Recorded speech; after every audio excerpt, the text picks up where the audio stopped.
12, 2026 general election just days away. Bangladesh's political landscape is buzzing with claims of foreign influence. Ousted PM Sheikh Hasina has long accused the United States of orchestrating a 2024 removal, citing tensions over strategic interests like St. Martin Island. In a fresh development, U.S. Ambassador Brent Christensen has recently met with Jamaat-e-Islami chief Dr. Shafiqur Rahman to discuss elections and state reforms.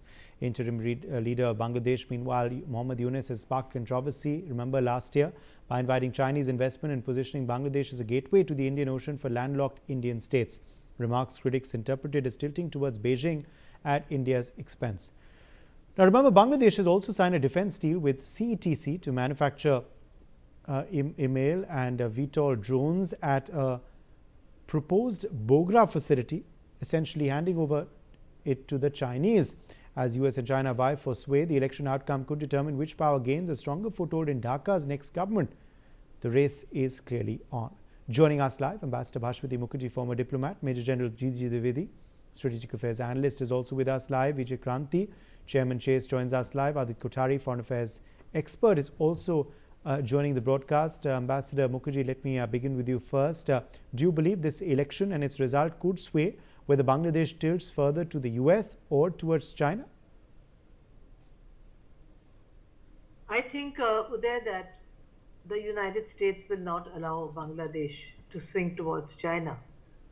They would make sure that the balance of interest in the region remains in favor of the United States. What is very shocking for me is the fact that the US ambassador paid a courtesy call at 8 o'clock in the morning on the Jamaat, when it is well known that the Jamaat is a party of collaborators with the Pakistanis, that they were hand in glove with the Pakistani army during the genocide. They were opposed to the very creation of Bangladesh, and meeting the Jamaat in this manner, as you rightly say, 8 or 9 days before the election, is actually, in my perspective, giving a distorted perspective of the American strategic interests in this region. If United States regards India as a major strategic ally in this region and a bulwark against China, then on one hand, they will not allow whichever government is in Bangladesh to tilt towards China on one hand. On the other hand, would they be comfortable with an outfit like the Jamaat, which is fundamentalist, which is against Western human rights, as is understood by the Americans, against the rights of women, which has a jihadi approach, or which is known in Bangladesh's history as a party of collaborators? Is that what they want? And would that please the other party which is contesting in the space left wide open in the absence of the Awami League, that's the BNP? So I'm not sure what kind of signals would emanate from this meeting, but I am confident that whatever the Americans or the Bangladeshis are up to, the India-EU FTA has been a deep shock to both Pakistan and to Bangladesh. It takes away, for instance, from Bangladesh all the freebies that they used to get from the EU and from the Americans with regard to textiles, etc. We have to go down our own strategic path, and in the meantime, checkmate such developments. And certainly, this development of meeting the Jamaat in this manner, with the 3 or 4 American diplomats present, etc., gives a completely distorted perspective to Indian viewers here in India and globally as to exactly what United States then wants from the Bangladesh elections, and what does it expect from India. Do they think that India is a client state of the United States, that we would just go along with whatever they want to do? I think it's time for a rethink of American foreign policy by President Trump. If they say tackle Trump always chickens out, well, let's hope that in this particular case also, it's tackle Trump and that he would chicken out of. Yes, Mijal Dwivedi, come in here. Mijal Dwivedi, come in here because, of course, these moves by Bangladesh have been very, very curious. To, of course, extend an offer to China to use Bangladesh as a gateway to the Indian Ocean, to give, these agreements to make drones at those crucial sites. Has this been an outreach to China, and will the US be, okay with that? Well, Uday, point is that the Bangladesh at present enjoys a strategic advantage due to its geography. It sits exactly, on the crossroad between South Asia and Southeast Asia. It has, ports right onto the Bay of Bengal. So therefore, Bangladesh at this time is trying to hedge its geographic advantage. Now the two players, Americans and Chinese, let me first take on the Chinese because the Chinese have made deep inroads into Bangladesh. They have committed to invest about 38 to 40 billion dollars, out of which almost $7 billion have been committed on a mega projects like the bridge on Padma and the other infrastructure, highways, power projects, and now they are also setting up, exclusive economic zones for manufacturing to shift low-end manufacturing into Bangladesh. And their approach is primarily through the BRI, and Chinese are very sensitive to the Malacca syndrome. Therefore, they have made chain of ports around Bay of Bengal. That is, they have a base in Cambodia in Reims. They have a port which is coming up in Myanmar, that is Chowpyu, along with Chittagong and of course Hambantota. So therefore, Chinese interests are very strategic. And linchpin is Pakistan because Pakistan is playing a major role. Today, Pakistan-Bangladesh relations have cozied up. The military to military delegations, more than a dozen, have made two ways. And in fact, the Pakistani naval ship, Saif, had docked in Chittagong, and possibly Pakistan is selling F-17s to Bangladesh. So therefore, today Pakistan is linchpin. Now, as far as US is concerned, US have a deep interest again because of this strategic location, the St. Martin's Island. But the point is that US has not done enough homework, and Chinese are definitely taken a lead.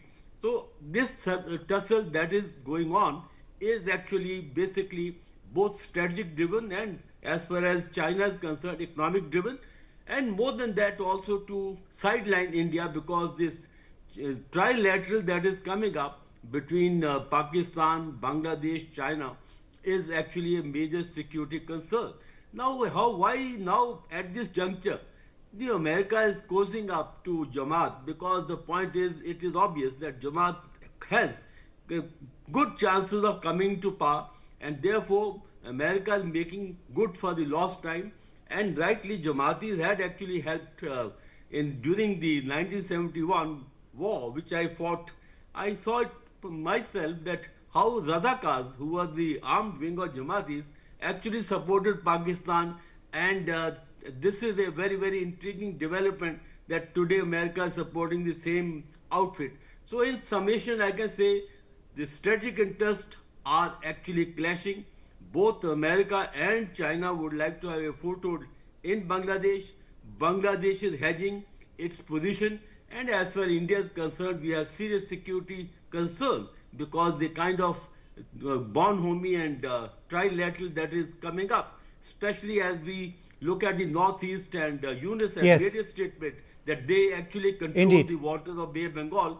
So therefore, I think India needs to keep a very close eye on the development in Bangladesh.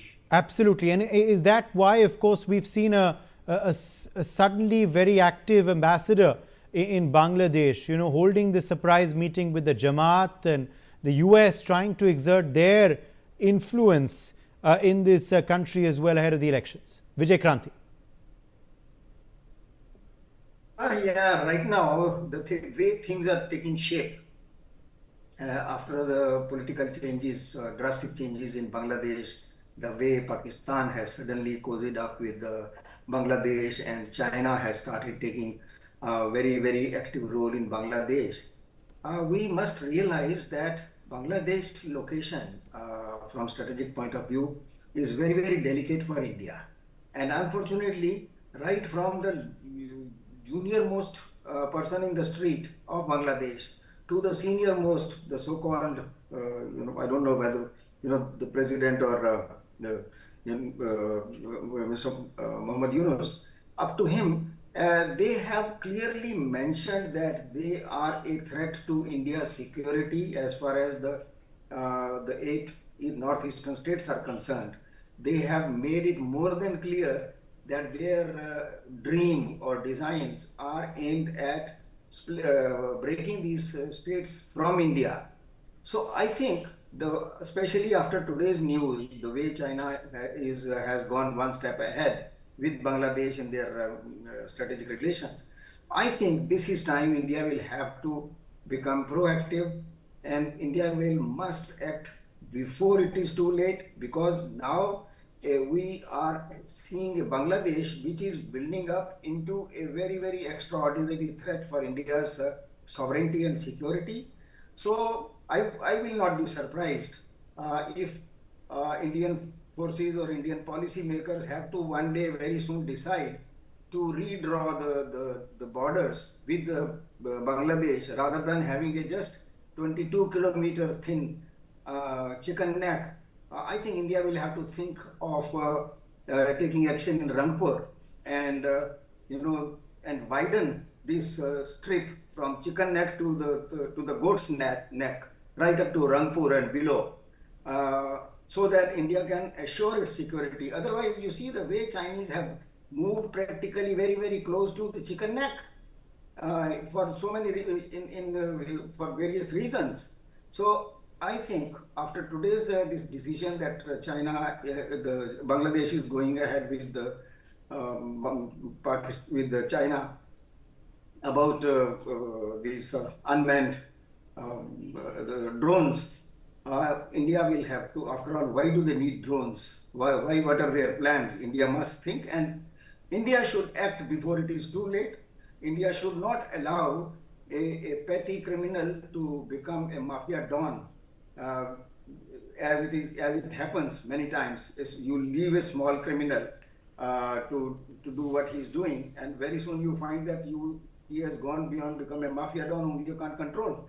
So India's security is now facing a very serious challenge. It is time for India to act, to be proactive, and take some action. Otherwise, the time is gone when you have to look good, when you have to bother about word order. There is no word order today. We have seen at 10 places, might is right. Yes. And if you are not worried about, or you are not concerned about the security of your country, we should be prepared for Bangladesh joining hands with Pakistan and China and America looking other way, that they try to chop off India and take away or break the 8 Indian states from India. Yes. I think this is time for India to act. Okay. Adit Kothari, what's unfortunate here is that Bangladesh, unfortunately, it seems is content becoming a puppet, whether in US's hands or China's hands. That is something time is going to tell. But their content becoming a puppet is the unfortunate part for the Bangladeshi people, who have seen so much of struggle and strife, and now to come to this.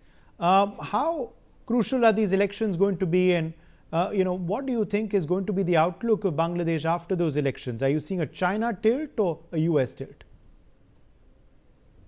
So, Bangladesh has always been a blind spot for many in India, because, we've always been so focused on a Western border and thinking that, what we did for them in 1971, they would be grateful to us for eternity. And taking that particular aspect for granted has costed us a lot.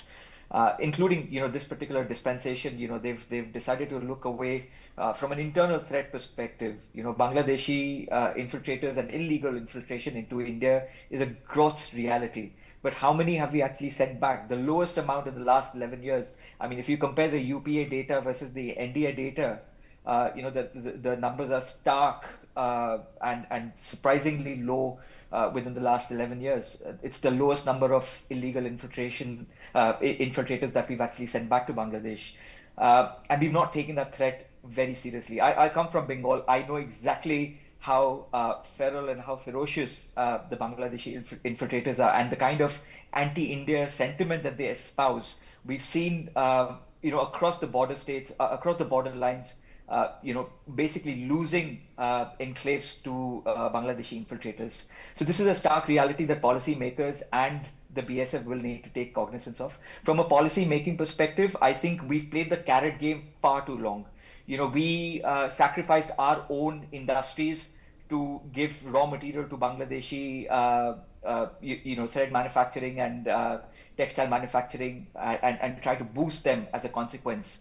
It hasn't paid us much benefits up to now, and I think we've got to stop playing the carrot game now, and we probably need to use the stick. We've done that in the past with Nepal, with Maldives, with Sri Lanka. We've seen how China has tried to encircle India, whether that be in Sri Lanka with the Hambantota port, in Nepal during the blockade years, with Maldives since the 2018 push. But we've always decided to come back because we have a heft policy from that perspective. And also we've got to keep in mind that geography is a big reality.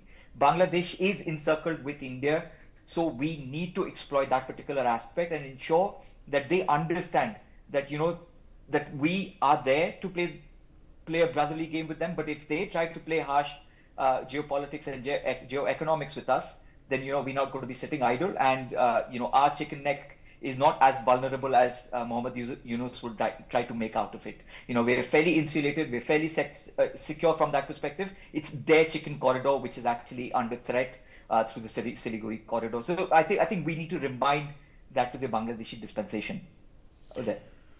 All right. Let me quickly go back to you, Ambassador Bhashwati Mukherjee. How should India be viewing all of this? What should be India's outlook towards this tilt and these meetings transpiring in our neighborhood?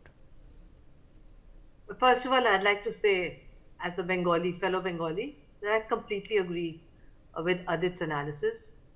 The time has come for us to use a very big stick and to understand that those who want to come in and those who have come in and who've been let in by treacherous Indians on the border, they have a visceral hatred towards India, and they want to take over the entire Northeast, Assam and West Bengal and make it Greater Bengal. Let's not have any illusions, our countrymen and women, on what their designs are. Secondly, I completely also agree with others. We are not a weak state. Mr. Muhammad Yunus can keep dreaming dreams. We missed an opportunity in 1971. Trivedi was there, he fought in the 71 war. We should have taken that opportunity to secure our chicken's neck. We didn't do it. But if they try to take over our chicken's neck, we know how to deal with them. We are a much stronger state. And to use the carrot, as I've said here earlier, there are many carrots to be used. One, as Adit said, is about giving them raw materials. The other is to remind them, by cutting off their electricity, that they owe us a lot of money on electricity bills, to stop giving them food imports, and to make them understand that visceral hatred towards India, who helped to create Bangladesh, will get a very strong response from a completely different India which was there in 1971, when we had thought that this beautiful country, Bangladesh, based on culture and civilization of Bengal rather than religion, would be one neighbor of ours with whom we would not have a problem. What illusions and what dreams. We have to turn the page and go ahead and understand that when this February election is declared, if it is a coalition between Jamaat and BNP, it's bad for India. If it's a victory for Jamaat, it's terrible for India. If it's a victory for BNP, it's not great. Yes. Okay. Okay. I'm afraid we've run out of time.